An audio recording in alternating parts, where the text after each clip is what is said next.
好，咁我講解翻 additional optimization module。第一個就係個 web optimization for images 啦。咁呢個係個 backend 啦，呢度就做咗個 compression 嘅，即係話本身個圖會大啲，咁但係 upload 嘅時候佢自動就會整細佢，係啦，做啲壓縮，咁令到個圖就細啲，咁個網頁個回應速度會快咗，係啦，咁呢個就係個 image 咁做啦。跟住我哋亦都有做CDN 啦，即係 content network delivery，即係話有啲static information 即係可能圖啊、CSS 檔案啊、JS 檔案嗰啲就直接就係 Cloudflare 呢度去回應咗佢啦，就唔係我哋 server 去回應佢，咁樣就 offload 咗我哋個 server 嘅資源嘅。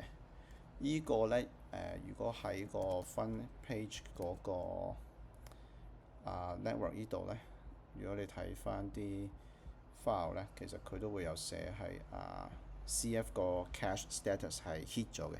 CF 即係 Cloudflare 個 short form， 係啦。咁呢個 hit 咗即係話佢個用咗佢個 cache 去解決，就唔係用我哋嗰個層面去解決。呢個就 CDN 咁嘅意思。咁跟住就 static page caching 方面呢，就呢啲啦，係SG cache 同埋 super cache 啦，或者可以睇呢度嘅 caching 啦，係啦。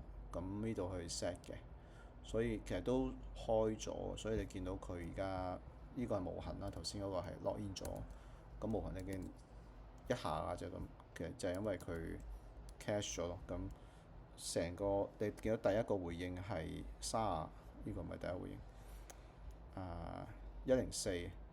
104個 million second 就已經回應咗個 page 㗎啦，係啦。咁後邊嗰啲就係佢 load 翻啲 resources 嗰啲咯，所以成個就加埋係5.46啦，係啦。咁但係你第一下個 page 嘅回應係104個 million seconds 嘅啫，咁就呢啲 set up 去做，跟住就係一啲resources 嘅 bundling 同 minify 啦。咁喺個 front end 依度做嘅啲 set up 係啦。咁佢純粹將啲呢啲 CSS 檔整細啲，同埋 combine 咗佢啫。同埋 lazy loading 啦，lazy loading 就係喺 media 嗰個開咗呢度嘅，係啦，頭先熄咗。